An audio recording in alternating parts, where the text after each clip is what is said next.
A billionaire finds two homeless twin girls in front of his father's grave. They look at him and say, "Sorry, Grandpa, we came to see you." The man smiles in confusion. "But this isn't your grandpa." Until the girl's words leave him speechless. Autumn was painting the trees red and gold when Nathan Collins pushed open the iron gate of the cemetery. His footsteps echoed on the stone path as he walked among the tombstones, a bouquet of white lilies held firmly in his hand. It had been exactly 1 year since William Collins, a business tycoon, and his father had passed away. Nathan adjusted his dark coat against the chilly wind. At 35, he ran a financial empire and lived alone in a mansion and rarely smiled. It was William Collins's perfect legacy, solid included. As he turned into the lane of the most imposing headstones, Nathan stopped abruptly. Someone was at his father's grave. Not adults as he had expected, but two small girls. They had their backs to him, leaning over the black marble headstone where William Edward Collins shone in gold letters. Nathan frowned. Children were not common visitors in that exclusive section of the cemetery, especially not children on their own, and these two looked particularly out of place, wearing simple, worn-out clothes, disheveled hair, with no adult around. He approached, slowly, not wanting to scare them. The smaller girl, who could not have been more than 4, was placing a handful of crushed wildflowers at the base of the headstone. The older one, maybe 6, held her sister's hand tightly.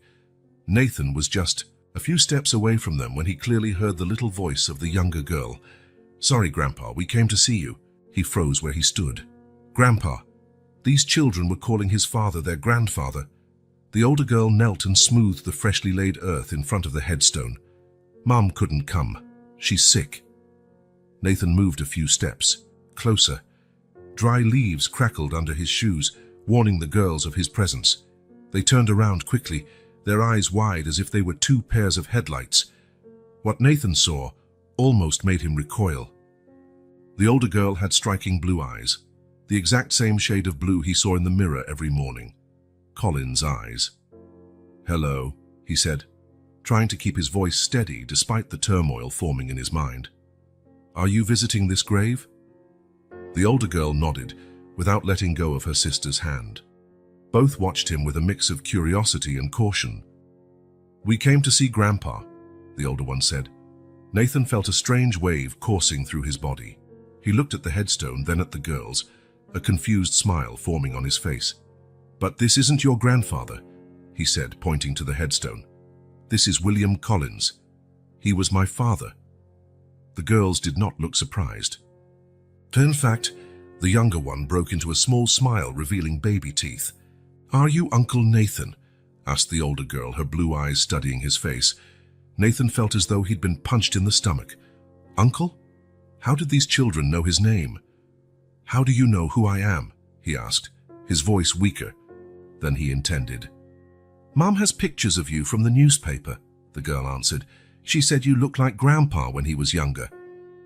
The world around Nathan started to spin. The pieces of a puzzle he didn't even know existed began to fit together. "Who is your mother?" he asked, almost dreading the answer. "Emily Carter," replied the girl. "She's in the hospital.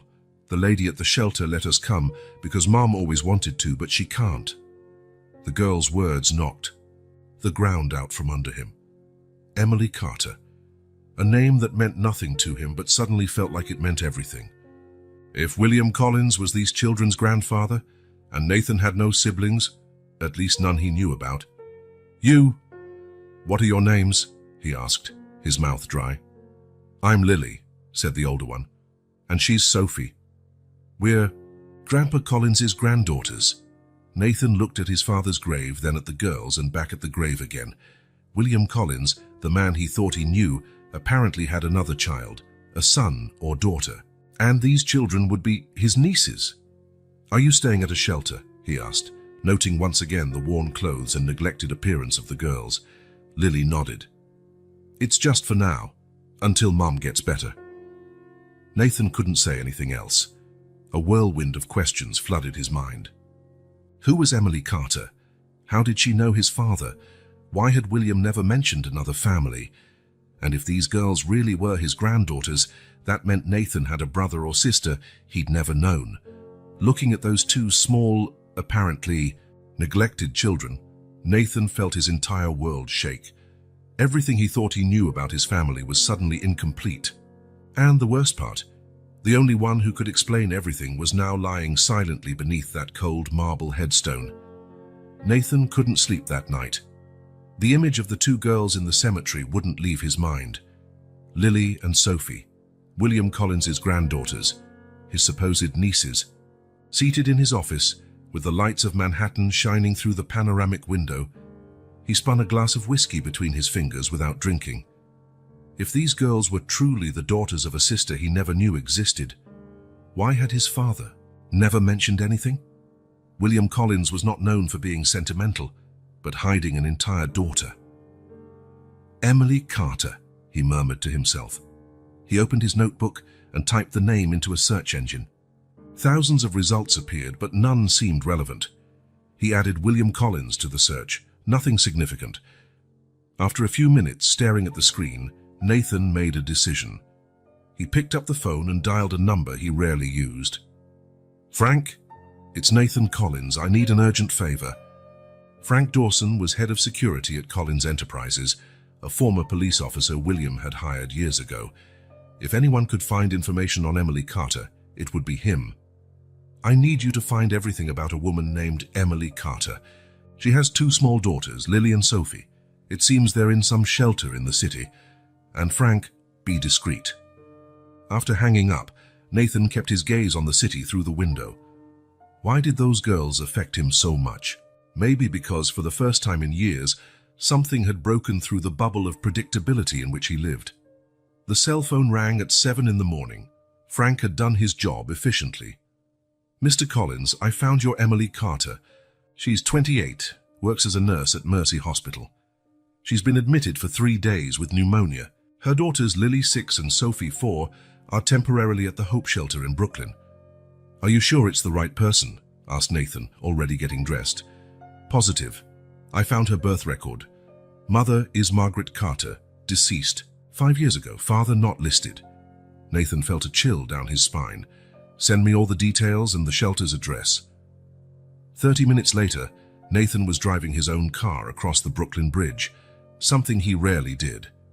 He usually preferred using his drivers, but today he needed privacy. He followed the GPS instructions to a neighborhood of old buildings and cracked sidewalks. The Hope Shelter was in a red brick building that had seen better days.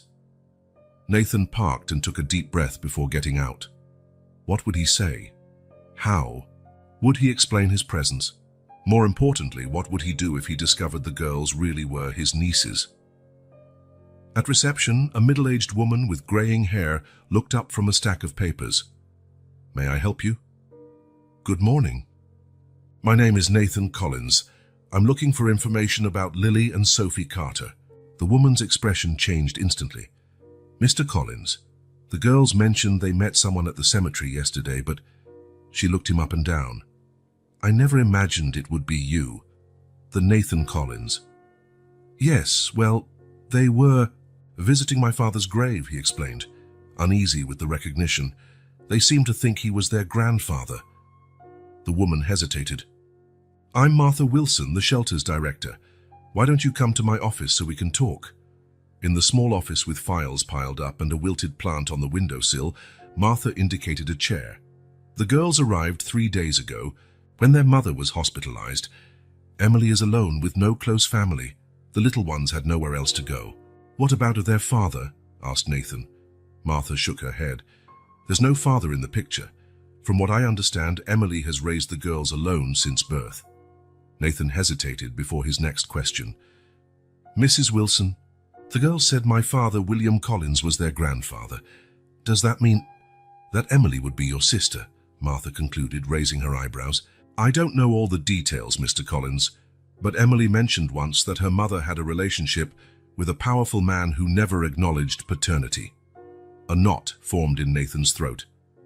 "I'd like to see them, the girls, and I'd also like information on how to find Emily at the hospital." Martha studied him for a moment. "The girls are in the playroom. I can take you there. As for Emily, she's at Mercy Hospital, room 412. But Mr. Collins, these kids have already been through so much.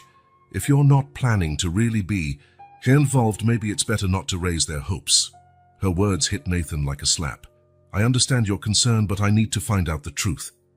In the recreation room, about 10 children played under the supervision of a young woman. Nathan immediately recognized Lily and Sophie sitting at a small table drawing. When they saw him, both pairs of eyes went wide. Sophie ran over to him, catching Nathan by surprise. "Uncle Nathan, you came to see us." The girl's spontaneity caught him off guard. Lily approached more cautiously. "Did you come to take us to see Mom?" she asked, hope shining in her blue eyes so much like his own. I came to see how you're doing," Nathan said, crouching down to their level. "And yes, I also want to know how your mom is." After 20 minutes talking with the girls, Nathan left the shelter with the hospital's address and a strange feeling in his chest. The girls were smart and sweet, despite their circumstances, and the physical resemblance, especially with Lily, was impossible to ignore. Mercy Hospital was a grey, impersonal structure. Nathan passed reception, explained who he was visiting, and headed up to the 4th floor. His heart pounded as he stopped in front of room 412. What would he say to this woman who might be his sister? He knocked lightly and entered. The room was simple, with 2 beds separated by a curtain. In the bed near the window, a young woman sat flipping through a magazine. When she saw him, her eyes, the same blue as Lily's, widened in shock. "Hello," Nathan said, stopping at the doorway. "Are you Emily Carter?" She closed the magazine slowly, not looking away. "Yes, and you must be Nathan Collins." There was a tension in her voice that surprised him. It wasn't fear, but something else, a mix of resentment and caution. "Your daughters met me yesterday at the cemetery," he explained, moving closer to the bed. "They were visiting my father's grave." Emily let out a short sigh. They shouldn't have gone there alone. Martha promised she'd keep them at the shelter. "They're okay," Nathan assured her. "I just saw them." A tense silence filled the room. Nathan gathered the courage to ask the question that had been spinning in his mind. "Emily, your daughters called my father their grandfather. They said you have pictures of me. Why?" Emily stared at him for a long moment before responding. Her face was pale, with dark circles under her eyes, but there was a steadfastness in her expression. "Because William Collins was my father too, which makes you my half-brother." Even though he already suspected, hearing it confirmed made Nathan lean against the wall for support. "How? When?" "My mother, Margaret, worked as an executive assistant at Collins Enterprises in 1995, Emily explained, her voice now flat, as if telling a story she'd rehearsed many times. "She was 24. Your father was 50 and already married to your mother. They had an affair for almost a year." Nathan closed his eyes for a moment. The timeline matched. He had been only 5 in 1995. "When my mother got pregnant," Emily continued, "your father denied the baby was his. He offered her money to take care of the problem. When she refused, he fired her and paid a sum so she would disappear. He made her sign documents promising never to contact him or make any paternity claim." Nathan felt his stomach churn. That sounded exactly like something William Collins would do. "How did you find out he was your father then?" "My mother never hid it from me. She kept newspaper clippings and photos of him at events. She always told me who my father was, even if he wanted nothing to do with me." Emily gave a sad smile. "She wasn't bitter, you know. She said that despite everything, he'd given her me, and that was what mattered." Nathan pulled up a chair and sat down. "Why did you never look for him? Or me?" Emily let out a dry laugh. "To say what? Hi, I'm your illegitimate daughter, the one you paid to keep hidden. Besides, he made my mother promise, and she kept her word. After she died, I thought about trying. But then I found out I was pregnant with Lily. Priorities change." "What about the girl's father?" Emily's face hardened. "He's not in the picture. Never was." Nathan absorbed everything in silence. His father, the great William Collins, had hidden a daughter for decades, paid for a woman's silence, and then abandoned her while she was pregnant. "When I found out William had died," Emily continued, I considered going to the funeral, but it felt wrong. He never wanted me in life. Why would he want me in death? But I promised the girls that someday I would take them to see their grandfather's grave. I just never imagined it would happen this way. Nathan looked at this woman he had just met, who carried the same blood as he did. A half-sister. His father had deliberately hidden. "Emily, I had no idea. If I'd known..." "What would you have done?" she asked, her tone now challenging. "Would you have sought me out? I highly doubt it. You Collins are all the same. You only care about the empire, about appearances." "That's not fair," Nathan protested. "I never knew about you until yesterday. And now that you know, what do you want?" Emily adjusted herself on the bed, eyeing him with distrust. "Why are you here, Nathan? Guilt? Curiosity? Or are you worried I'll go to the press?" With the sordid tale of the great William Collins, "I want to help," he replied, surprised by his own sincerity. "Your daughters, my nieces, are in a shelter. You're sick. We're family." Emily shook her head slowly. "No, Nathan. You share the same blood as me, but that doesn't make us family. Family are the people who are there for each other, who support each other. I don't need your late charity." "It's not charity," he insisted. "It's the least I can do." "Why?" "To ease your conscience. Or to clean up your father's memory." The bitterness in her words stung. Nathan stood up, shocked by Emily's defensive hostility. He had imagined many reactions, but not this vehement resistance. "Look, I know we don't know each other, and I understand your distrust, but your daughters are my nieces. You are my sister, and I just discovered my father kept an entire part of my family hidden from me all my life. I'm trying to process this as much as you are." Emily's gaze softened slightly. For a moment, Nathan saw vulnerability in her eyes. "I don't need you to save us, Nathan. We've been doing fine so far." "In a shelter? With you in the hospital?" Nathan regretted the words as soon as they came out. Emily's face hardened again. "Don't judge me. I've always done the best I could. One rough patch doesn't define who I am or how I raise my daughters." Nathan took a deep breath. "I'm sorry. I didn't mean to judge. Just let me help, Emily. Please, we can take it slow. You need to recover, and the girls need somewhere better than a temporary shelter." Emily studied him for a long moment. "Why do you care so much? You just met us." "Because..." Nathan hesitated, looking for the right words. "Because you're the only family I have left, and maybe it's time to fix my father's mistakes, even though he's not here to do it himself." A heavy silence filled the room. Finally, Emily spoke, her voice calmer. "Let's get one thing straight, Nathan. Accepting your help doesn't mean I trust you, and it doesn't mean you suddenly have the right to make decisions about our lives, if I even decide to accept it." Nathan nodded slowly. "I understand. It's your choice, but I want you to know I'm here now, and I won't disappear." Emily did not reply, but there was something different in her gaze. It wasn't acceptance, not yet, but maybe it was the first step towards something neither of them could define. Nathan spun a pen between his fingers as he stared at his computer screen without really seeing it. 3 days had passed since his meeting with Emily at the hospital, and he couldn't stop thinking about her and the girls. The thought that he had a family he never knew he had haunted him like a shadow. The intercom on his desk rang, interrupting his thoughts. "Mr. Collins, Mr. Davidson from the board, is here for the 10 a.m. meeting." "Send him in, Claire," Nathan replied, straightening his tie and trying to push Emily out of his mind. Robert Davidson, Collins Enterprises legal director for over 20 years, entered the office with his usual rigid posture. At 60, he was one of the few executives who had worked directly with William Collins and stayed on after his death. "Nathan," he greeted with a formal nod, "I received your email about the Asia contracts, but I confess I'm more curious about the other matter you mentioned." Nathan motioned to the chair in front of him. "Thanks for coming, Robert. Yes, I have a delicate issue to discuss." Davidson placed his briefcase on the table. "Does it have to do with you investigating a woman named Emily Carter?" Nathan froze. "How do you know that?" "Frank Dawson spoke to me yesterday. He was worried you might be getting scammed by some con artist." Davidson leaned forward. "Nathan, who is this woman?" For a moment, Nathan considered lying, but something in him refused. She's my father's daughter, my half-sister. Davidson's face visibly paled. That's impossible. It's not. William had an affair with her mother in 1995. He paid for her to disappear when she got pregnant. Nathan watched the lawyer's reaction carefully.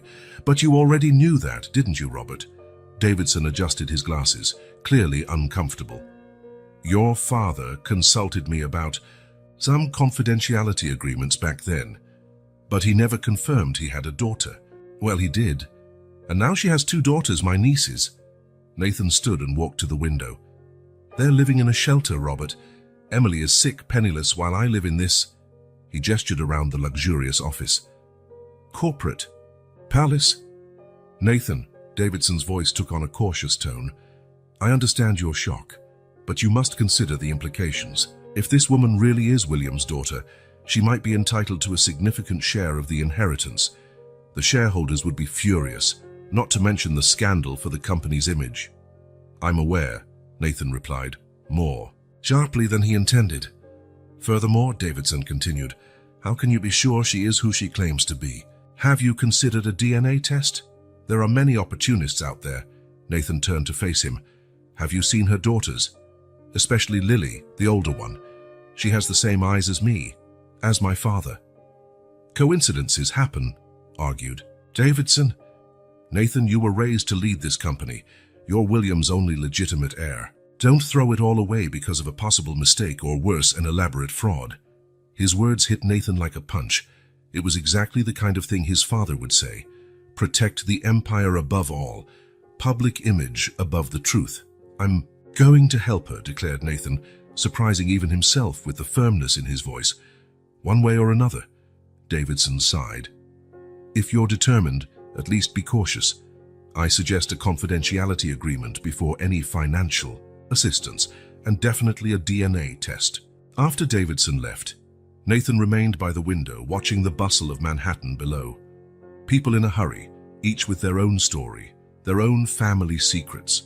How many other William Collinses were out there, powerful men denying their responsibilities, hiding entire parts of their lives? His phone buzzed. A message from the hospital. Emily would be discharged that afternoon. Without a second thought, Nathan grabbed his coat and car keys. The Hope shelter looked even more depressing under the weak, late afternoon light. Nathan parked in front of the brick building and took a deep breath before stepping out. He had spent the whole day thinking about what he would say to Emily, how he could persuade her to accept his help. Martha Wilson greeted him with a tired smile. Mr. Collins, what a surprise. Emily just got back from the hospital. She's in room 14 with the girls. How is she? Nathan asked. Better, but exhausted. She insisted on leaving the hospital today, even though the doctors recommended more time. She's stubborn, worried about the bills, about the girls. Nathan nodded, feeling a mix of admiration and frustration. May I see her? Martha led him through the narrow hallways to a door at the end of the corridor. She knocked lightly and opened it. Emily, you have a visitor. The room was small, with 2 single beds and a bunk bed. Lily and Sophie were sitting on the floor playing with worn dolls, while Emily arranged some clothes in a dresser. When she saw Nathan, her face showed surprise, then suspicion. Girls, Martha said, why don't you help me prepare some snacks for everyone? Sophie jumped up excited, but Lily looked at her mother, hesitant. It's okay, sweetheart, Emily assured. Go with Mrs. Wilson. After the children left, a heavy silence filled the room. Emily sat on the edge of the bed, visibly tired. Didn't expect to see you again so soon, she said. I heard you were discharged from the hospital today, Nathan replied, standing near the door. How are you feeling? Better, I can't afford to stay sick for long. She gestured around the room. As you can see, our plan B isn't exactly 5-star. Nathan surveyed the cramped space, the peeling walls, the window that barely closed. Guilt washed over him again. Emily, I want to help. I can find you an apartment, pay your medical bills, make sure the girls have everything they need. Emily crossed her arms. And in return? The question caught him off guard. In return, I don't want anything. We're family. Family, she repeated with a sad smile. You've known me for less than a week, Nathan. We're not family just because we share half our DNA. Then let me get to know you, he insisted. Let me be part of the girls' lives. They're my nieces. Emily studied his face for a long moment. Why is this so important to you? Is it guilt? Or just a charity project to make yourself feel better about being the only child of the great William Collins? Her words hurt, but Nathan recognized the self-defense behind them. It's not that at all. Maybe it's actually selfish. I've spent my entire life alone, Emily. My mother left when I was 10. My father was, well, you know how he was. I grew up surrounded by people who wanted things from me, not with me. Something in Emily's expression softened. And you think money will fix it all? Will heal the wounds my mother carried for years? Give my daughters a grandfather who never wanted to know them? No, Nathan admitted. I know my fortune. Can't erase what my father did, or undo the suffering you went through. But it can give you a better future. Emily looked down at her hands, her determination still visible in her weary face. I can take care of my daughters on my own. I always have. I don't doubt that, Nathan responded. But no one should have to do everything alone. Not you, not me. A silence fell between them, less tense than before. Nathan realized he couldn't force Emily to accept his help. She had spent her entire life being strong, surviving without the Collins name. Her resistance wasn't mere stubbornness, it was self-preservation. Think about it, he finally said. Not for you, but for Lily and Sophie. They deserve more than this place, more than worrying about medical bills and rent. Emily didn't answer right away. When she did, her voice was quieter. I'll think about it, but I'm not promising anything. For Nathan, that was enough. For now. He set a business card on the dresser. My personal number. Call me when you decide or if you need anything. Leaving the shelter, Nathan felt a strange mix of emotions. Part of him feared Emily would never call, that she would reject his help outright. Another part feared the opposite, that she would accept, and he wouldn't know how to be the brother she needed. As he drove back to Manhattan, the skyscrapers rising on the horizon like sentinels of his privilege, Nathan knew that, no matter what Emily decided, his life would never be the same. William Collins's secrets had changed everything, and now he had to decide what kind of man he would be, a copy of his father or someone entirely different. Nathan couldn't sleep. For the third night in a row, he found himself on the terrace of his apartment, gazing at the illuminated city below. His encounter with Emily at the hospital had shaken him more than he expected. A sister, nieces, a family he never knew existed. He took a sip of his whiskey, letting the amber liquid burn his throat. Part of him wanted to help Emily and the girls immediately, get them out of the shelter, offer them a comfortable home, pay the medical bills, ensure the girls got a good education. After all, he had enough money for several lifetimes. But another part hesitated. What if he was acting too hastily? What if Emily really didn't want his help? What if he got too involved and ended up disappointed? Or worse, what if he disappointed? The girls? His phone rang, interrupting his thoughts. It was Frank Dawson. Mr. Collins, I have the information you requested about the Hope Shelter. Frank's deep voice sounded tired even over the phone. It's a decent place, mostly funded by private donations. They take in families in temporary crisis for a maximum of 3 weeks. 3 weeks. Nathan frowned. Then what? Then, the families have to find somewhere else. Emily Carter and the girls have been there for 5 days. She's been in the hospital for 3 of those. Nathan thanked him and hung up. 3 weeks wasn't much time. Emily would be weak after pneumonia, possibly unable to work for a while. Where would they go next? He looked at the city again, thinking of Emily's defensive stare. She didn't want his charity. She'd made that clear. But what if there was another way? One that respected her pride but still offered real help? Next morning, Nathan drove to the Hope Shelter. Martha Wilson greeted him with a tired but genuine smile. Mr. Collins, what a pleasant surprise. Are you here to see the girls? Actually, I'd like to speak with you first, he replied, following her into her small office. I want to help, but in a way Emily can accept. Martha indicated a chair. She's a proud woman, and she has good reasons to distrust the Collins family. I know, Nathan admitted. That's why I need your guidance. What does the shelter need most right now? And what will Emily and the girls need when they leave? Martha's eyes lit up. Well, as for the shelter, we always need basic supplies. Non-perishable food, hygiene products, bedding. Our heating system is also only working at half capacity. Over the next hour, Nathan listened carefully to the shelter's needs and the specific concerns about Emily's situation. Martha explained that Emily would need time to fully recover from pneumonia, that the girls needed stability, and that finding a new, affordable apartment would be the biggest immediate challenge. "Does she have any savings?" Nathan asked. Martha sighed. "Almost nothing. Nurses don't earn much, and being a single mother of two," she let the sentence trail off. When Nathan left Martha's office, he had a plan. It wouldn't be easy, and Emily would probably still resist, but it was a start. His first step was discreet, a substantial donation to the Hope Shelter, specifically earmarked for facility, improvements and supplies. When Martha tried to thank him profusely, he asked her not to mention the donation amount to anyone, especially Emily. The second step was more challenging. Nathan visited the hospital where Emily worked and met with the head of nursing, partially explaining the situation, that Emily was his newly discovered sister, that she was going through difficulties, and that he wanted to help without undermining her independence. "She's an excellent nurse," the supervisor stated, "but our department is facing budget cuts. We can't offer paid medical leave for more than 2 weeks."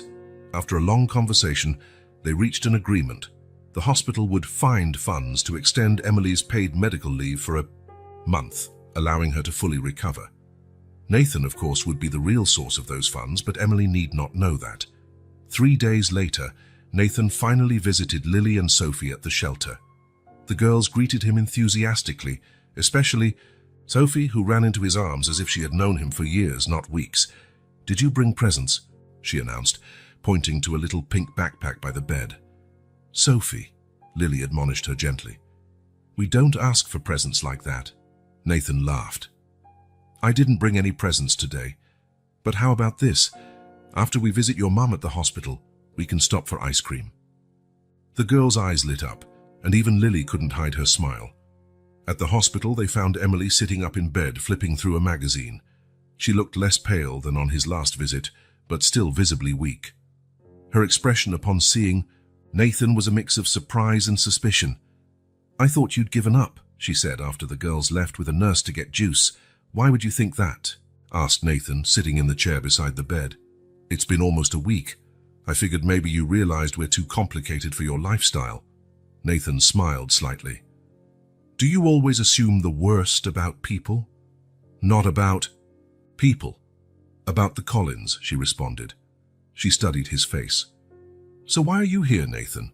"Really?" "Because I want to get to know my sister," he answered simply, "and because I want my nieces to know they have an uncle who cares about them." Emily looked away, a sign that his words had touched her.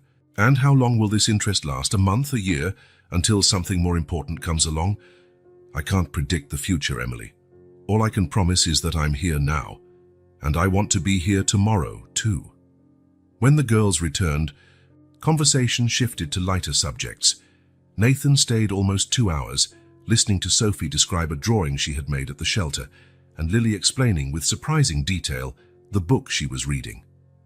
He observed how Emily interacted with her daughters, patient, loving, firm when needed, and felt a growing admiration for this woman who, despite all difficulties, had raised 2 such special kids. As promised, he took the girls for ice cream afterward. While he watched them select their flavors with childish excitement, he felt a strange sense of belonging he had never experienced before. Over the next 2 weeks, Nathan established a routine. He visited the girls at the shelter almost daily, often bringing small gifts, nothing ostentatious, just books, art supplies for Lily, a small teddy bear for Sophie. He took them to visit Emily at the hospital, and occasionally on brief outings, the park, the zoo, once the movies. Martha watched him with a knowing smile. "They're getting attached to you," she remarked one afternoon, while the girls played. "In the shelter's tiny courtyard. I'm getting attached to them too," Nathan admitted, surprising himself with the honesty of that statement. "What about Emily? Is she starting to trust you?" Nathan sighed. "It's complicated. Sometimes it seems like she does.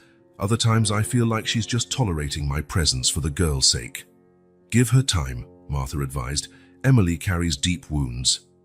When Emily was finally discharged from the hospital, Nathan was there to pick her up. She seemed surprised to see him, but didn't protest when he took her small bag. The girls are excited to see you, he said as they walked down the corridor. Lily decorated your side of the room at the shelter with drawings so you'd feel welcome. A shadow passed over Emily's face. I hate that they're stuck in that place.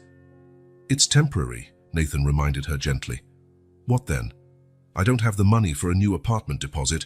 I barely have enough for rent. Nathan hesitated. This was the moment he'd been waiting for, but he needed to be careful. Go about that, he began cautiously. Maybe we could talk when we get back to the shelter. Emily gave him a wary look but nodded. At the shelter, after an emotional reunion with her daughters, Emily finally sat down with Nathan in a quiet corner of the common room. So what did you want to talk about? She asked directly. Nathan took a deep breath. I found a few apartments for rent that might interest you. Safe neighborhoods near decent schools, reasonably priced. Emily raised an eyebrow. And how exactly do I pay for the deposit? Or the rent, considering I'll still be on medical leave for a while? As for the deposit, Nathan chose his words carefully. I'd like to help. As an advance, not a gift. You can pay me back whenever you can, no rush. And why would you do that? Because we're family, he said simply, and families help each other. Emily studied him for a long time, as if trying to decipher his true intentions. What if I never manage to pay you back? Then don't, that's not the point. To his surprise, Emily didn't reject the idea outright. I'll think about it, she said at last. That was more than Nathan expected. A small step, but a significant one. In the following days, Emily slowly began to warm to the possibility of accepting Nathan's help. Together, they visited some of the apartments he had found. They were modest places, nothing luxurious, but clean, safe, and definitely better than the shelter. Emily chose the simplest, most affordable one, a two-bedroom apartment in an older but well-maintained building, with a small green area where the girls could play. When Nathan handed over the check for the deposit and first month's rent, Emily seemed to struggle inwardly. This doesn't mean I agree with everything, she said, finally accepting the envelope. I will pay it back. I know, Nathan replied, resisting the urge to say it wasn't necessary. During the move, which mainly consisted of taking the few bags and boxes they owned, Nathan realized how little they really had. The apartment, though small, felt empty. We need furniture, he commented while Emily organized some clothes in a built-in closet. I'll buy it piece by piece, she replied. Beds are the most important right now. Everything else can wait. Nathan wanted to argue, to offer to furnish the entire apartment, but he knew that would be too much. Instead, he suggested, what if I bring some basic items? A table, chairs, maybe a couch. I have some extra furniture in storage. That wasn't entirely true, of course, but it sounded better than offering to buy everything new. Emily hesitated, but the thought of her daughters sitting on the floor to eat made her relent. Just the basics, she emphasized. The next day, Nathan arrived with a delivery truck carrying used furniture, recently purchased but intentionally made to look second-hand. A simple dining table with 4 chairs, a comfortable couch, a dresser for the girls' room, and a few lamps. Emily watched the delivery with an expression that was hard to read. These look pretty new for extras, she commented after the movers left. Nathan shrugged, trying to appear casual. They've been in storage for a while. Emily clearly didn't believe him, but to Nathan's surprise, she didn't argue. Instead, she said simply, "Thank you." It was the first time she had thanked him without reservations, and Nathan felt as if he had won a small battle. In the weeks that followed, Nathan continued his regular visits, now to the apartment instead of the shelter. He brought small gifts for the girls, and occasionally something practical for the home. Towels, kitchen utensils, a new coffee maker, when he noticed Emily's was on the verge of breaking. Each gift was chosen carefully so it wouldn't feel like an ostentatious display or charity, but a genuine gesture of caring. Gradually, Emily stopped protesting every new offer. One evening, after the girls were asleep, Emily served Nathan a cup of coffee in the small kitchen. "Why do you keep coming back?" she asked abruptly. The question caught Nathan by surprise. What do you mean? You've already done more than enough to ease any guilt you feel about what your father did. You don't have to keep doing this. I'm not here because of guilt, Emily, he replied, meeting her gaze. I'm here because you matter to me. We're strangers. You've known us for less than 2 months. Nathan took a sip of his coffee, thinking about how to explain. You know, I grew up in a huge house with everything money could buy, but I never felt like I belonged anywhere. My father was always working. My mother left when I was young. I was just lonely. Emily observed him closely, her usual hostility momentarily set aside. When I'm with the girls, when we're all here together, even with all the tension between us, he continued, it's the first time in a long time that I don't feel alone. The sincerity in Nathan's words seemed to surprise Emily. She looked away, her own coffee cup cradled in her hands. They like you a lot, she finally admitted. Especially Sophie. She's never had a consistent male figure in her life. Does that bother you? Emily considered the question. It scares me, she confessed. What if you get tired of this? If you decide you have more important things to do, they'd be devastated. I won't disappear, Emily. That's what everyone says until it happens, she sighed. Their father promised the same thing. It was the first time she had mentioned the girl's father in any detail. Nathan sensed he was treading on sensitive ground. What happened with him? He asked softly. Emily shrugged. The classic story. A grand romance, big promises. When I got pregnant with Lily, I found out he was married. He denied the baby was his, said I was trying to trap him. She let out a bitter laugh. Like father, like daughter, I suppose. Seems I have a knack for choosing men like William Collins. I'm sorry, Nathan said genuinely. I kept going alone. When Sophie was born 2 years later, well, let's just say I don't learn easily. The same man, Emily nodded. He came back begging for forgiveness, saying he had divorced, that he wanted to be in Lily's life.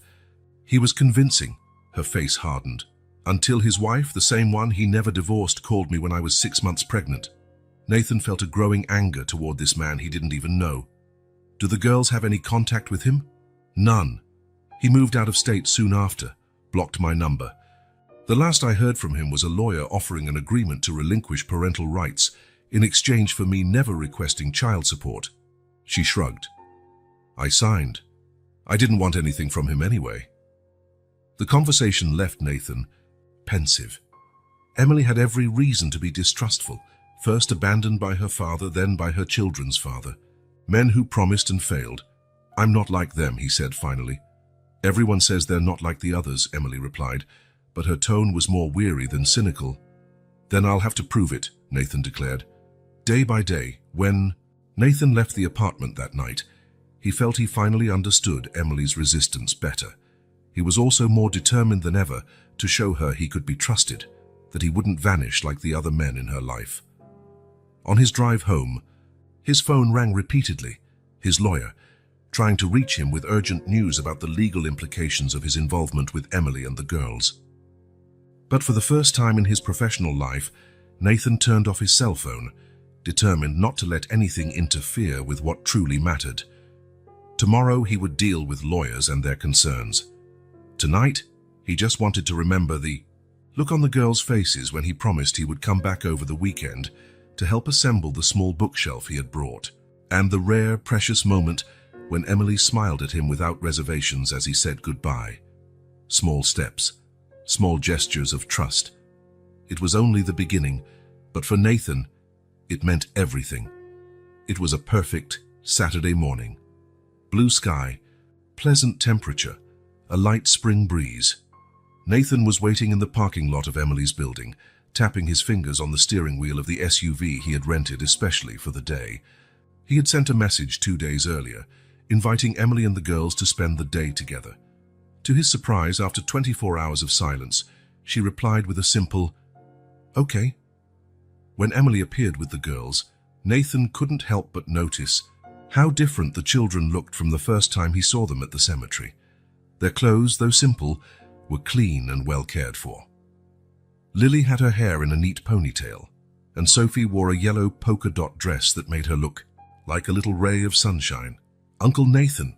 Sophie yelled, running toward him. Over the past few months, she had become even more affectionate. Lily followed behind with more reserved steps, but there was a smile on her face. Emily came last, visibly hesitant. "So, where are we going?" "It's a surprise," Nathan replied, opening the car door, "but I promise you'll like it." During the drive out of the city, Sophie kept up a lively conversation about her new school and the friends she was making. Lily occasionally chimed in, but spent most of the trip quietly observing the landscape passing by outside. Emily remained silent, casting the occasional glance at Nathan.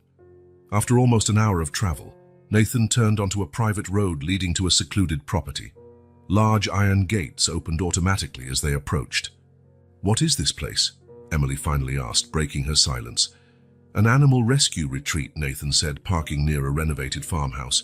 "I thought the girls might enjoy seeing the animals, and they have a picnic set up for us." Sophie's eyes went wide. "Are there horses?" "And ponies, goats, some sheep, and even a couple of alpacas," Nathan replied with a smile.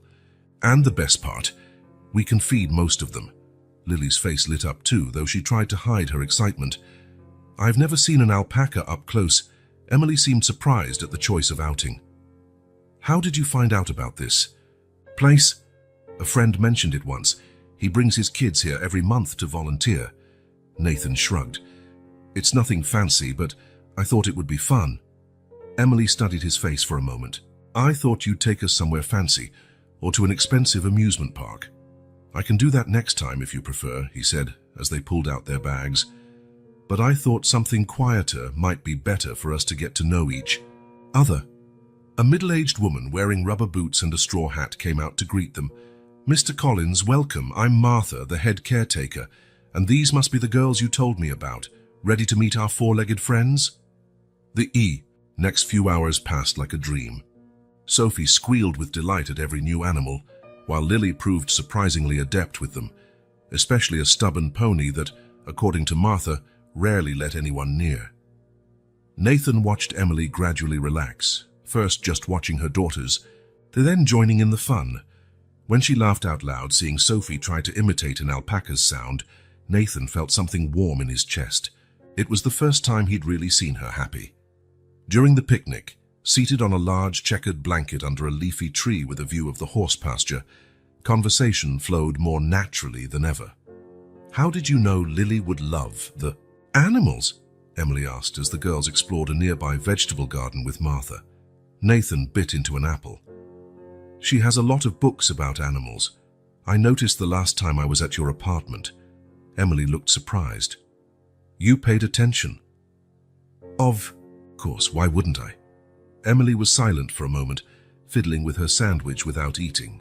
Not even their father noticed what they liked. It was the first time she mentioned the girl's father. Nathan felt her tension, so he decided not to press it. "They're lucky to have you," he said simply. Emily looked at her daughters in the distance. "I always wanted to give them what I never had. Stability, presence. My mom did her best, but she worked so much." "What was your mother like?" Nathan asked quietly. Emily smiled, a sad and nostalgic smile. "Strong, stubborn. She never let herself cry in front of me, but sometimes I heard her at night when she thought I was asleep." "Because of my father?" Emily nodded slowly. "She loved him, you know. She really did. It wasn't just some starstruck employee in love with a powerful boss, like he probably told his lawyers." Nathan lowered his eyes. "He never told me anything about it, or anyone else as far as I know. He just acted like you never existed." A heavy silence settled between them. Emily took a deep breath before continuing. "My mom kept all the news about him, newspaper clippings, magazines. When he died, she'd already been gone 3 years, but I continued the habit. I guess part of me always hoped, I don't know, for some kind of acknowledgement, some sign." "I'm sorry," Nathan said, feeling the weight of a guilt that wasn't his, but which he carried anyway. "It's not your fault," she replied, as if reading his thoughts. "You were also a victim of his silence in a way." When the girls returned, carrying small pots with flower seedlings they'd planted in the garden, the conversation shifted to lighter topics, but something had changed between Nathan and Emily. A small barrier had fallen. Later, they fed the sheep together, and Nathan managed to snap a perfect photo of Emily laughing as a goat tried to eat her blouse. When he showed her the picture, she looked surprised. "I don't even remember the last time I saw myself smiling like that." "You should smile more," Nathan commented. "It suits you." A slight blush colored Emily's cheeks, and she turned her attention back to Sophie, who was calling them over to see a baby rabbit. On the drive back to the city, the girls fell asleep in the back seat, exhausted from so much activity. The silence in the car was comfortable until Emily spoke, her voice almost a whisper, so as not to wake her daughters. "I found something yesterday. I was organizing some boxes of my mother's stuff that were stored at a friend's place, and I found an envelope I'd never seen before." Nathan glanced at her briefly before focusing on the road again. "What kind of envelope?" Emily reached into her purse and took out a slightly crumpled manila envelope. "Letters and some documents my mother kept." She hesitated. "They're about your father and her. Things I didn't even know." Nathan felt his heart speed up. "Do you want me to see them?" Emily stared at the envelope for a long moment. "I do, but not here, not now. Could you come over to the apartment tomorrow night, after the girls are asleep?" "I'll be there," he promised. By the time they arrived at Emily's building, it was already dark. Nathan helped carry the sleeping girls up to the apartment. After tucking them into bed, he found Emily in the small living room. "Thanks for today," she said, for the first time sounding genuinely appreciative. "It was special for them." "And for you?" Nathan ventured. Emily smiled slightly. "Yes, for me too. You're not what I expected, Nathan Collins." "What did you expect?" "Someone more like your father, I guess," Nathan felt. Those words like an unexpected compliment. "See you tomorrow night, then." Emily nodded, clutching the envelope to her chest. "At 9. The girls will be asleep by then." The following night, Nathan arrived right on time. Emily opened the door wearing simple clothes, jeans and a blue t-shirt, with her hair loose, something he rarely saw. "They fell asleep quickly tonight," she said, inviting him in. They were exhausted from telling everyone at school about the animals. The living room was lit only by a corner lamp, creating a more intimate atmosphere. On the coffee table sat the manila envelope, along with 2 cups of tea. "I spent the day wondering if I should show you this," Emily admitted, sitting down on the sofa. "They're very personal things of my mother's. If you'd rather not, you don't have to," Nathan said, sitting at a respectful distance. Emily shook her head. "No, you have the right to know. It's your family, too." She took a deep breath. "Besides, I found something that might explain why your father never looked for us, even after he was widowed." Nathan watched as she opened the envelope carefully, as though handling delicate relics. She pulled out a few sheets of paper, some yellowed with age. "This is a letter my mother wrote to William, but never sent. It's dated 2 weeks before she was let go," Emily explained, handing the letter to Nathan, whose hands trembled slightly as he took it. The handwriting was delicate and clear. Nathan began to read silently. "William, I know what I'm about to say will change everything between us, but I can't keep this secret any longer. I'm pregnant. I know this isn't what we planned. Actually, we never planned anything beyond those stolen moments in your office and that hotel in Chicago. But it happened, and now we need to decide what to do. I love you, William. I've been discreet about our relationship, as you asked. I understand your position, your family, but this baby is part of both of us, and I can't pretend it doesn't exist." The letter went on, alternating between declarations of love and pleas for understanding. Nathan felt a lump in his throat as he imagined the young woman writing those hope-filled words, not knowing what fate awaited her. "She never sent it," Emily explained. "She decided to tell him in person. That's when he offered her money to solve the problem." Nathan handed back the letter, feeling ashamed of his father's actions. "I'm sorry." "There's more," Emily continued, picking up another document. "This is the confidentiality agreement she signed. Look at Clause 3. Nathan examined the legal document, recognizing the standard format used by his father's lawyers.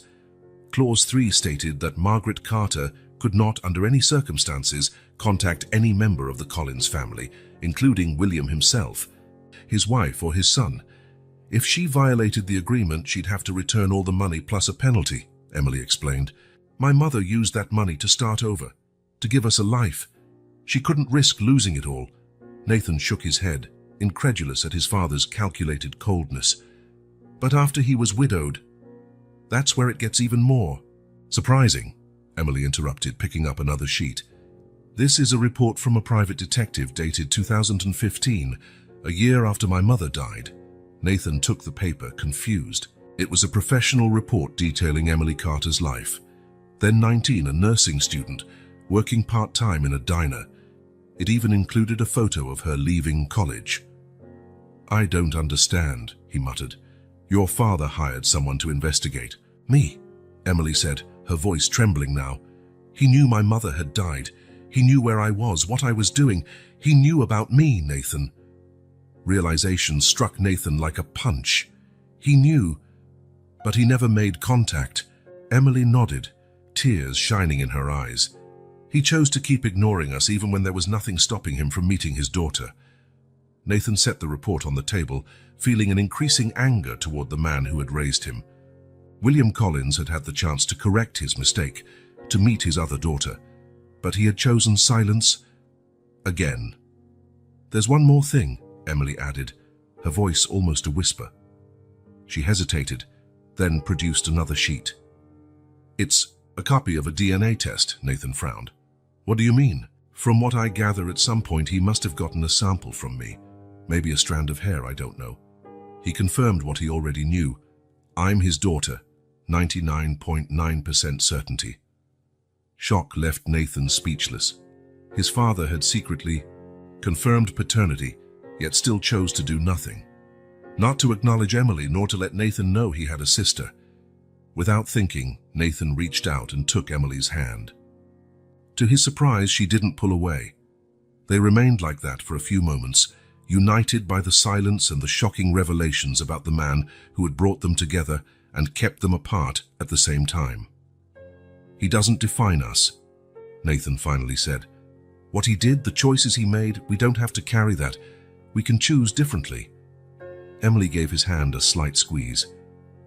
I've been trying to tell myself that for years, but it's hard when all you know is that your father didn't want you. I do, Nathan said before he could think better of it. I want you and the girls in my life. You're my family, Emily. The only real family I've ever had. Emily's eyes met his, bright with unshed tears. But there was something else in them now, a glimmer of hope, perhaps. A small sign of trust that at that moment meant everything. I always wondered what it would be like to have a brother, she admitted, her voice low and vulnerable. Someone who shared the same blood, the same story. So did I, Nathan confessed. Growing up an only child, it's lonely. Emily gently released his hand and stood, going to a small shelf. She returned with a worn photo album. I want to show you something, she said, sitting closer to him this time. She opened the album to the first page, revealing a photo of a young, beautiful woman with the same hair color as Emily and similarly shaped eyes. This is my mother, Margaret, in her 20s. Nathan examined the picture, noting the joy on the woman's face, a joy that existed before William Collins entered her life and changed everything. Page after page, Emily showed him fragments of her childhood, simple birthdays, school graduations, small park outings. In every photo, it was just Emily and her mother, occasionally a friend, never a father, never an extended family. She did the best she could, Emily said, touching a photo where Margaret was hugging her in front of a small Christmas tree. She worked 2 jobs sometimes just to give me a decent life. She seems incredible, Nathan commented, feeling genuine admiration for the woman his father had rejected. She was, Emily confirmed. You know, when I was little, I used to make up stories about my father. I'd say he was an astronaut on a secret mission or a government agent who couldn't reveal his identity. She laughed sadly. It was easier than accepting the truth. And what was the truth your mother told you? Emily closed the album. That my father had another family he loved more, that he made a choice, and it wasn't us. She sighed. She never spoke badly of him, you know? She said he had his reasons, that it was complicated. It was only when I got older that I realized how much she protected him, even after everything. And you? Did you ever want to look for him? Many times, Emily admitted. Especially as a teenager. I even went to the building where he worked once, stood on the opposite sidewalk, watching. I saw him leave, get into a limousine. He seemed so unreachable. Nathan tried to imagine the scene. A teenage girl watching from afar the father who never acknowledged her, while William Collins continued his life without ever looking back, without realizing his own daughter was right there, so close. You know what's stranger? Emily continued. After I had the girls, part of me wanted them to meet their grandfather, not for the money, but because, well, because family should matter. I even wrote a letter when Lily was born, but I never had the courage to send it. He missed out on a lot, Nathan said softly. He missed knowing you, watching you grow up, meeting his granddaughters. That's something money can't buy. Emily nodded, silent tears now rolling down her cheeks. Nathan hesitated only a moment before moving closer and gently hugging her. She stiffened at first, but soon relaxed in his arms, allowing herself, perhaps for the first time, to cry over the rejection she had carried all her life. It's all right, he murmured, holding her as silent sobs shook her body. We're not alone anymore. When Nathan left the apartment that night, something fundamental had shifted between them. The revealed documents and the shared stories had built a bridge across the chasm William Collins had left. Emily and Nathan were no longer strangers bound. By a genetic accident, they were at last beginning to become a family. And as he drove home, Nathan realized that for the first time in a long while, he no longer felt alone in the world. The little girls he had met at the cemetery and the sister he never knew he had were slowly filling the emptiness William Collins had left in his life. It was only a beginning, a first genuine gesture of trust, but for Nathan, it meant everything. Nathan stared at the city through his office window. The view of Manhattan was stunning, gleaming skyscrapers, the river in the distance, millions of lives moving in sync. It was an empire of concrete and glass, not unlike the empire William Collins had built and left to him. The phone rang for the fourth time. It was Davidson again, insisting on discussing the board's serious concerns about his involvement with Emily and the girls. Nathan let it ring until it went to voicemail. In recent weeks, something had changed in him. The night Emily showed him her mother's documents, the proof that William Collins knew about his daughter, had done a DNA test, and still chose to deny her, had awakened something in Nathan. Anger, yes, but also resolve. He would not be like his father. He would not make the same mistakes. He sat in his leather chair, turning to face the photo on his desk. It was an image he had taken at the animal rescue retreat. Sophie laughing as she petted a rabbit, Lily focused on brushing a pony, and Emily watching her daughters with a gentle smile. He'd had it framed the week before, replacing the formal picture of his father that had always occupied that spot. The contrast could not be more striking. William Collins had always looked at the world through the lens of profit and expansion. Family was a social obligation, a name to be maintained and protected. Until a few months ago, that had seemed normal to Nathan. It was all he knew. Now, looking at the smiling faces in the photograph, he realized there was something more. Something his father had never understood, or understood and rejected. The simplicity of belonging to someone, of having people who cared about you for who you were, not for what you owned or represented. His personal phone buzzed with a text from Emily. Lily got the lead role in the school play. She's trying not to show it, but she's super excited. Performance in 3 weeks. Nathan smiled. 3 weeks was enough time to rearrange his schedule, even if it meant postponing the meeting with the Japanese investors. A few months ago, that idea would have been unthinkable. Now it seemed like the only possible choice. His response was immediate. Wouldn't miss it for anything. She'll do great. When his office door opened without warning, Nathan already knew who it was. Davidson rarely bothered to knock when he was worried, and lately, he always seemed worried. Nathan, we can't postpone this conversation any longer, the lawyer said, placing a thick folder on the desk. The board is demanding answers. Rumors about your newly discovered family are spreading. And? Nathan raised an eyebrow, his voice calm. And? Davidson looked genuinely perplexed. You're jeopardizing everything your father built. Collins Enterprises has always been about stability, predictability. These recent developments are making shareholders question your commitment. Nathan observed the man before him, grey-haired, impeccably dressed, loyal to William Collins's legacy until the end.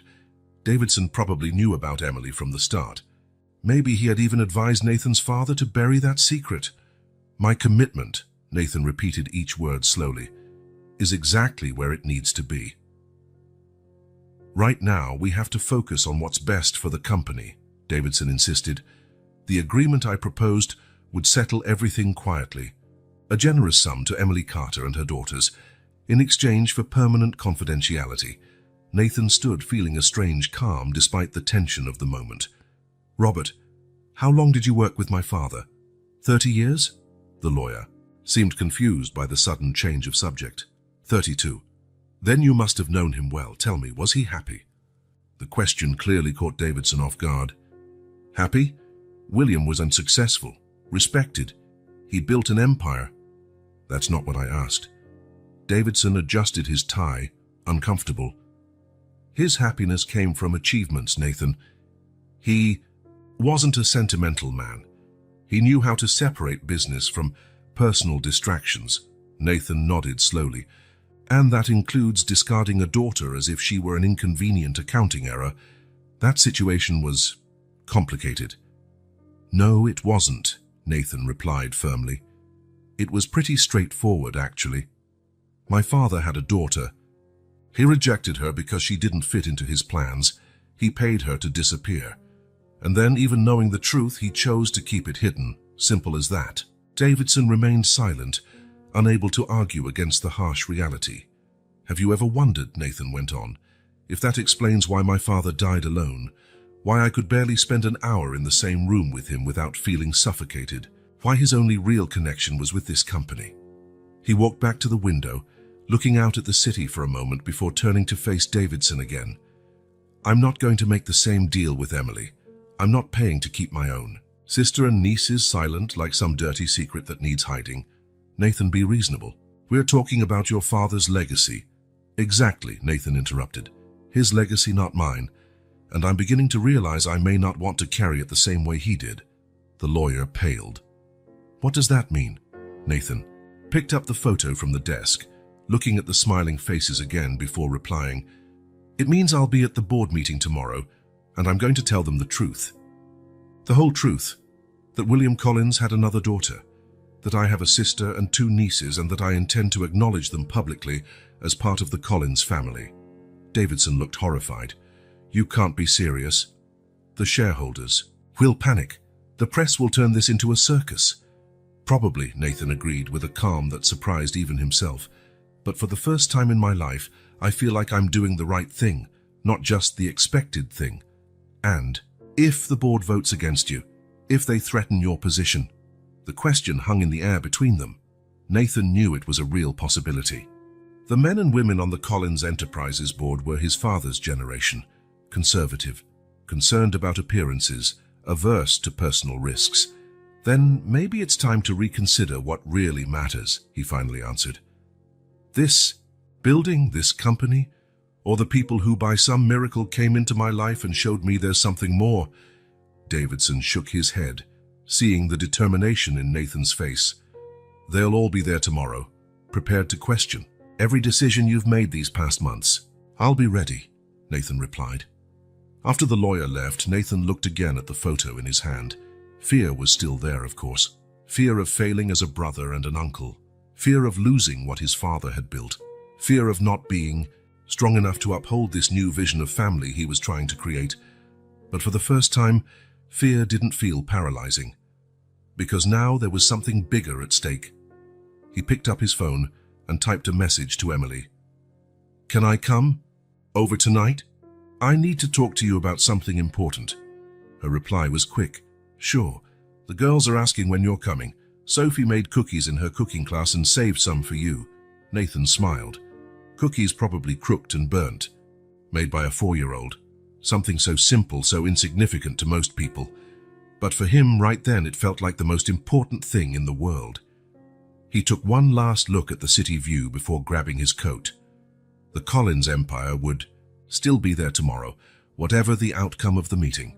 But tonight, there were cookies waiting for him, a school play to celebrate and a family, his family, to protect.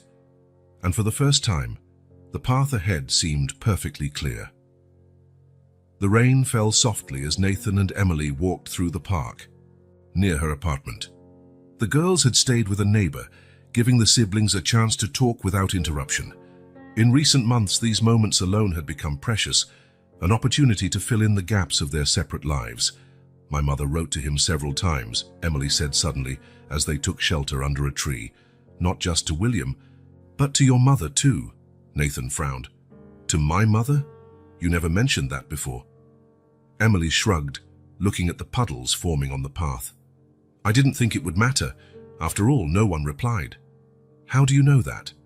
"I found the drafts. She kept copies of everything." Emily stuck her hands in her jacket pockets. "They were desperate letters, Nathan, telling them about the pregnancy, asking only for some acknowledgement, not necessarily money.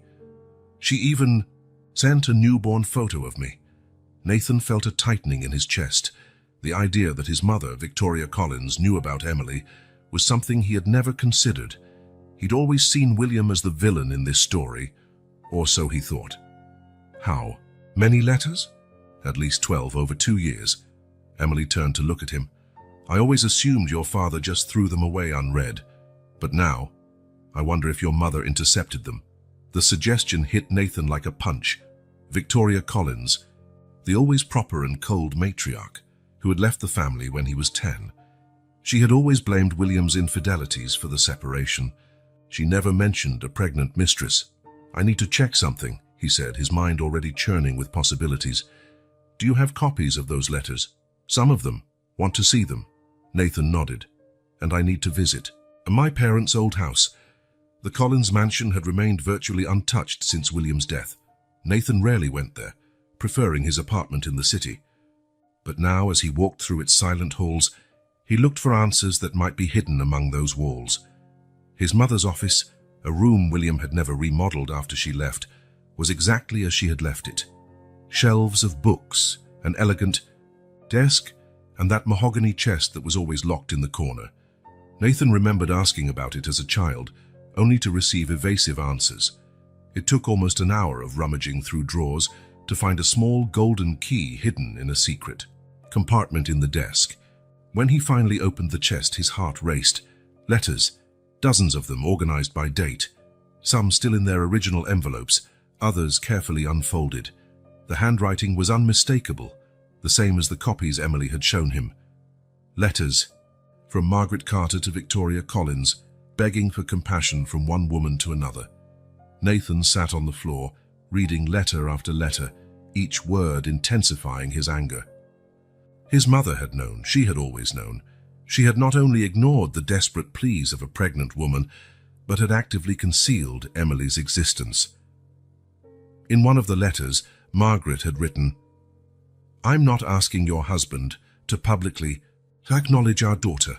I only want her to meet her father and maybe one day her half-brother. Every child deserves to know where they come from." Attached to this letter was a baby photo, Emily, only a few months old.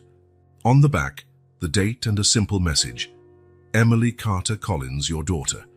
With trembling hands, Nathan picked up his phone. It was time for a visit he had postponed for far too long. Victoria Collins now lived in an elegant Hamptons estate, far from the eyes of New York society. After the divorce from William, she had received a considerable fortune and chosen a discreet yet luxurious life. She rarely saw her son, limiting contact to the occasional phone call on important dates. When Nathan arrived unannounced, he found her exactly as he imagined, sitting in the sunroom drinking tea as if nothing in the world could disturb her serenity.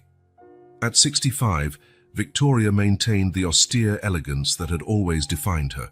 Perfectly dyed hair, flawless posture, controlled expression. "Nathan," she said with mild surprise. "What an unexpected visit." He did not respond to the formal kiss she offered. Instead, he set a bundle of letters on the tea table. "What are these?" she asked, though her eyes revealed she already knew. "Letters from Margaret Carter.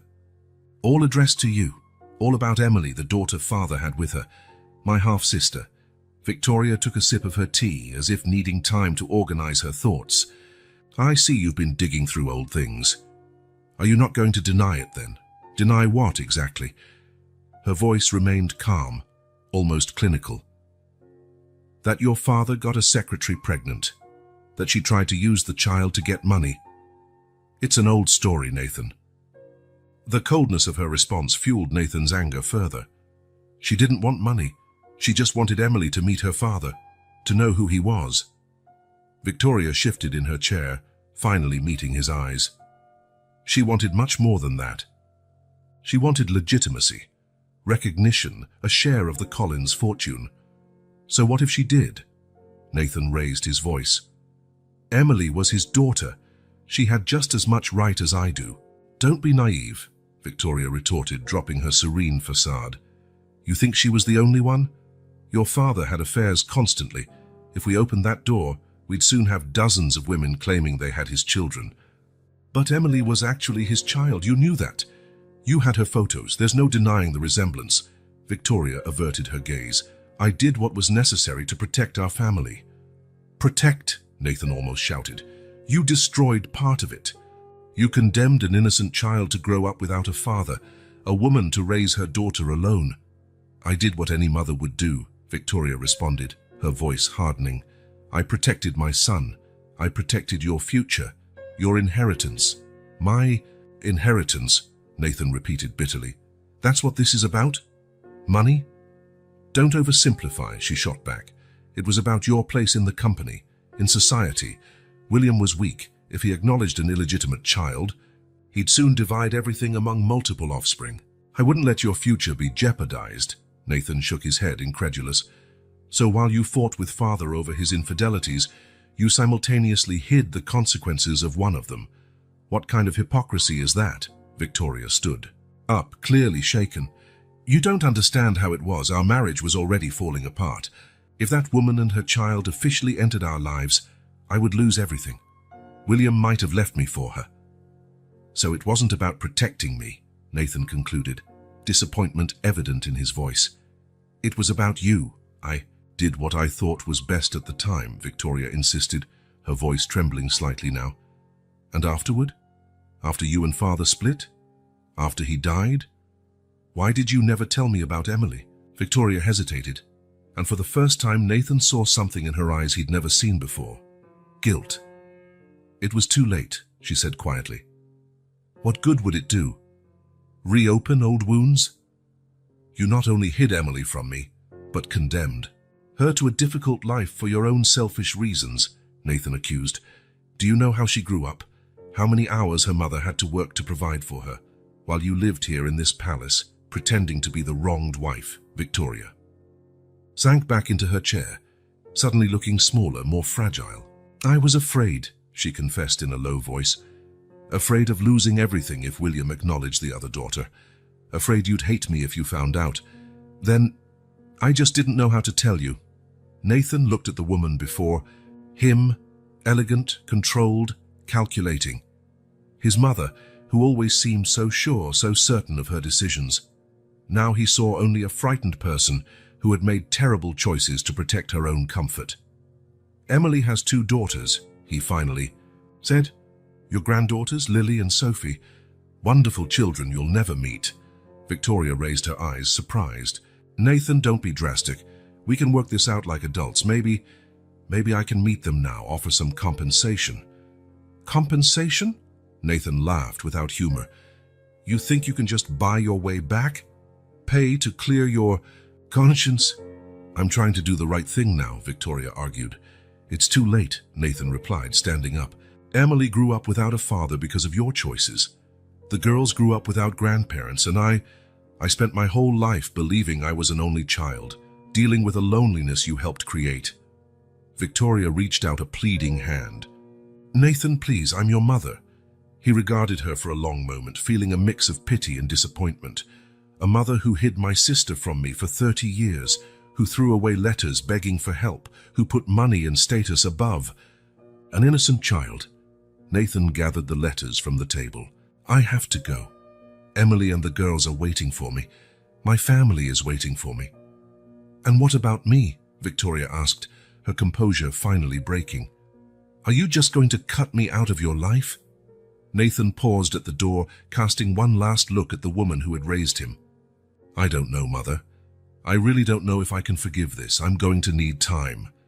As he drove back to the city, he felt a heaviness in his chest. Not just anger, but a deep sadness. He had lost the mother he thought he had. But maybe at last he'd found the truth. And the truth, however painful it was the first step toward building something new, something honest, something better than what his parents had created. Rain pounded against the windows of Nathan's apartment as he stared at the city through the fogged glass. 3 days had passed since his confrontation with his mother, and her words still echoed in his mind. Sitting in semi-darkness, lit only by the dim glow of a lamp, he twirled a glass of whiskey in his hand without actually drinking. His phone vibrated for the 10th time that day. Victoria again. All previous calls had gone to voicemail, as would this one. Next to the phone, scattered on the coffee table, were the letters, silent witnesses to 30 years of carefully constructed lies. The doorbell rang, pulling him from his dark thoughts. Opening it, he found Emily holding a dripping umbrella. "You're not answering your phone," she said simply. "The girls are worried. I am too." Nathan stepped aside, letting her in. "I'm sorry. I needed to think." Emily hung her wet coat and looked around the partially dark apartment, used glasses, letters on the table. "Doesn't look like thinking is helping much," she remarked, turning on more lights. "How did you know where I live?" "Lily asked your driver the last time he picked us up," Emily said with a small smile. "She's always been observant." Nathan shook his head, impressed by his niece's cleverness. "Have a seat. Do you want something to drink?" "Tea would be nice." "You look like you need one too instead of that." She pointed to the barely touched whiskey. In the kitchen, while the water boiled, Nathan felt the weight of the last few days lift slightly. There was something reassuring about Emily's presence, perhaps because she understood better than anyone the complexity of it all. "Your mother called me," Emily said when he returned with 2 cups of tea. Nathan froze. "What? How'd she get your number?" "Apparently she has her ways." Emily took a sip of her tea. "She asked to meet, said she wants to know her granddaughters." "What did you say?" "That I'd think about it." Emily looked him in the eye. "What should I have said?"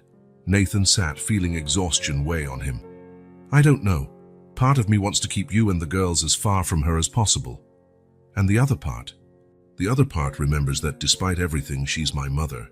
He sighed. "And yours too, in a way. The only grandmother Lily and Sophie have." Emily looked at the letters on the table. "You read them all? Everyone? Your mother was incredible. The way she wrote, always dignified, never begging for money, just for recognition." Nathan shook his head. "And my mother kept everything, without ever replying." "Why do you think she kept the letters instead of destroying them?" Emily asked. The question took Nathan by surprise. He hadn't considered that. "I don't know," he admitted. "Maybe guilt? Or maybe she was never fully at peace with her decision," Emily suggested.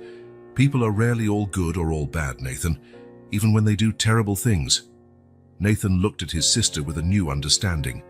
Despite everything Victoria had done, Emily wasn't judging her as harshly as he was. "How can you be so balanced about this? She denied your existence. She threw away any chance for you to meet your father." Emily thought for a moment. "I spent years being angry. At your father, your mother, the system that let a wealthy man just discard his responsibilities. But anger, it just consumed me from within. It changed nothing." She gently touched one of the letters. "When I had the girls, I realized I needed to decide who I wanted to be, what example I wanted to set, resentment or forgiveness, bitterness or hope." She met Nathan's eyes. "I chose the harder path, but the only one that allowed me to move on." "You're suggesting I should forgive my mother?" "I'm suggesting you need to process your feelings before making any final decision," Emily replied. "Forgiveness doesn't mean approving of what was done. It means freeing yourself from carrying that anger." Nathan remained silent, absorbing her words. After a few moments, he asked, "How are the girls?" "Missing their favorite uncle," Emily answered, with a gentle smile. Sophie asks every day when you're coming back for dinner. A warmth spread through Nathan's chest at her words. In just a few months, these little children had become such an essential part of his life that the thought of disappointing them felt unbearable. You know what you need? Emily stood decisively. Time away from this apartment. Away from business, away from all this pressure. I have responsibilities, Emily. Yes, and one of them is taking care of yourself. She crossed her arms. Take a few weeks off. Have a real vacation for the first time in your life. Spend time with us. Nathan hesitated. The company's directors are pressuring for a final resolution on you all. And what do you want to do about us? I want to do the right thing, he answered promptly. Emily smiled. Then start by doing the right thing for yourself. Breathe, think, then decide. After Emily left, Nathan pondered her words. Maybe she was right. Maybe what he needed wasn't more meetings or more analysis, but simply time to feel, to understand what truly mattered. He picked up the phone and, for the first time in years, called his assistant with an unprecedented request. Mark, I need you to rearrange my schedule for the next 3 weeks. I'm taking a vacation. The small beach house in the Hamptons had been closed up for years. It had been in the Collins family for generations, but William rarely used it, preferring luxurious hotels for his few vacations. Nathan had fond memories of the place. It was one of the few where his family seemed almost normal before his parents' marriage fell apart. The idea of taking Emily and the girls there came naturally. It wasn't ostentatious like the family's other properties, just a simple house overlooking the ocean with direct beach access, perfect for children, away from the chaos of the city and the obligations waiting for them. Is this really yours? Sophie asked, her eyes wide as she ran from room to room. Actually, it's ours, Nathan replied, watching his niece's excitement. It belongs to the Collins family, and your Collins too. Emily, unloading in the kitchen, paused when she heard those words. It was the first time Nathan had included them so directly in the family legacy. The following days passed in a peaceful bubble of simplicity. Mornings on the beach, building sandcastles with the girls. Afternoons exploring the small coastal town or reading under the gentle autumn sun. Evenings playing board games or watching movies, all piled together, on the big living room sofa. For Nathan, it felt like discovering an entirely new life. No meetings, no constant phone calls, no pressure about decisions affecting thousands of jobs. Just him, his sister, and his nieces, living moments he never imagined could be so fulfilling. One such moment occurred on the beach, when Lily, normally reserved, sat next to him as they watched Sophie chase seagulls. Uncle Nathan, she began seriously, are you going to stay with us forever? The innocent question struck right to the core of his reflections. Why do you ask that, Lily? She drew circles in the sand with her finger. Because important people always leave. Nathan felt a pang in his heart. Who left, Lily? Dad did. The grandpa we never met. Mom's grandma. Adults always promise to stay, but then they disappear. In that moment, Nathan truly understood the impact of abandonment across generations. William had abandoned Emily. The girl's father had abandoned them, and now Lily feared the same pattern would repeat. Lily, I can't promise to be physically present every single day, he answered carefully, but I can promise that I'll always be your uncle. I'll always be part of your life. I'll always be a phone call away if you need me. That's a promise I won't break. The girl studied him for a long moment, with that intensity so reminiscent of Emily. Do you really promise? With all my heart, Nathan replied, extending his pinky. Lily hooked her pinky around his, sealing the pact with the seriousness. Only a 6-year-old could grant a promise. That night, after the girls were asleep, Nathan and Emily sat on the porch, watching the waves in the moonlight. Lily asked if I'd stay forever, he commented. Emily sighed. She's afraid to get attached. After their father left, she became more cautious with her feelings. I promised I'd always be in her life, Nathan said. It's a promise I intend to keep. Emily smiled. I know you will. You're not like them, Nathan. You're not like our father or the girl's father.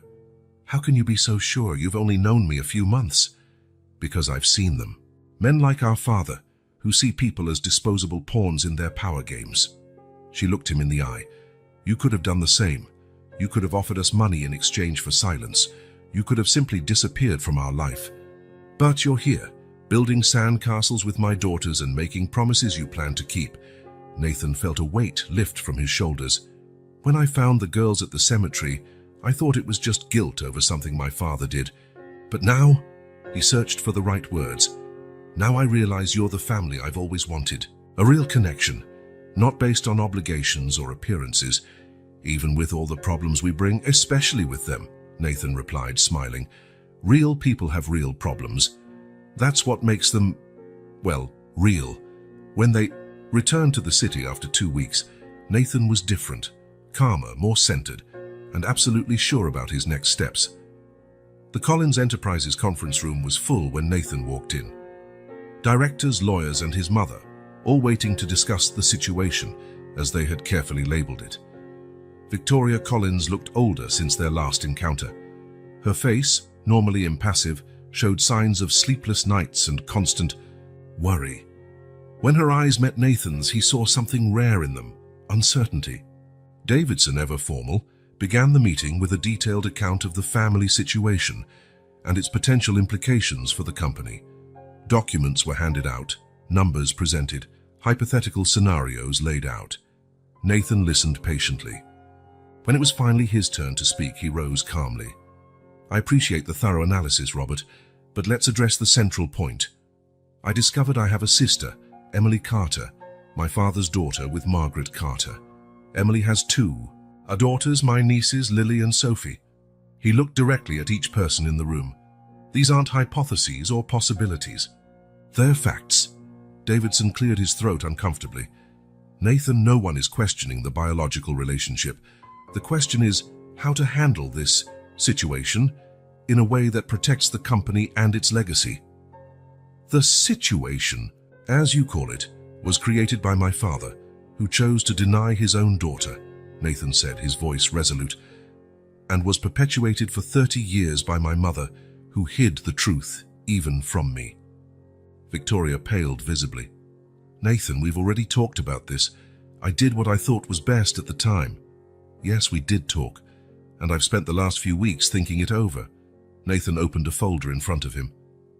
I asked the company's lawyers to prepare these documents. They're simple and straightforward. He slid a copy toward each person at the table. I'm transferring 20% of my shares in Collins Enterprises to Emily Carter.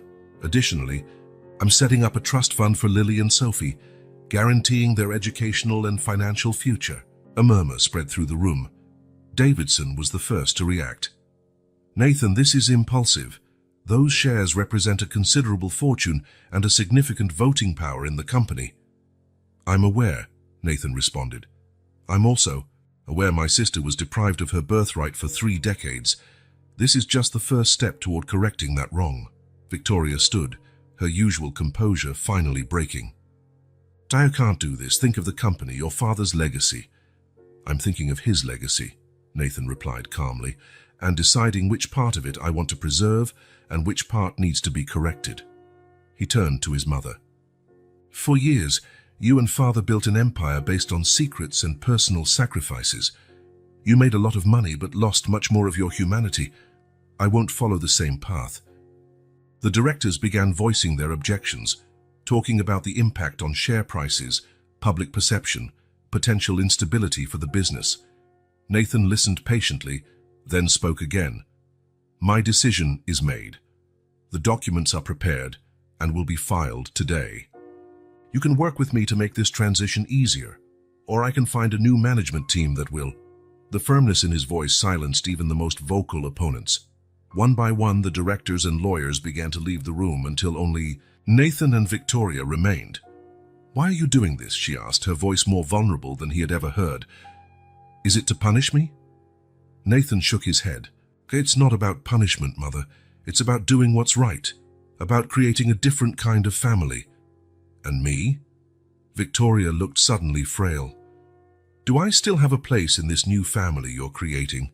Nathan felt a conflict within. Part of him wanted to cut all ties with the woman who had lied to him his entire life, but he remembered Emily's words about forgiveness, about choosing the harder path. That's up to you, he finally answered. If you're willing to get to know Emily and the girls genuinely, without judgment or manipulation, maybe there's a way forward. Victoria nodded slowly, unshed tears in her eyes. When can I meet them? When they're ready, Nathan replied, and that might take time. Trust isn't rebuilt overnight. A week later, Nathan parked his car in front of an elegant house on a quiet street in Brooklyn. It wasn't a mansion, but a spacious, comfortable home with a small front yard and a backyard. Perfect for a family with 2 young children.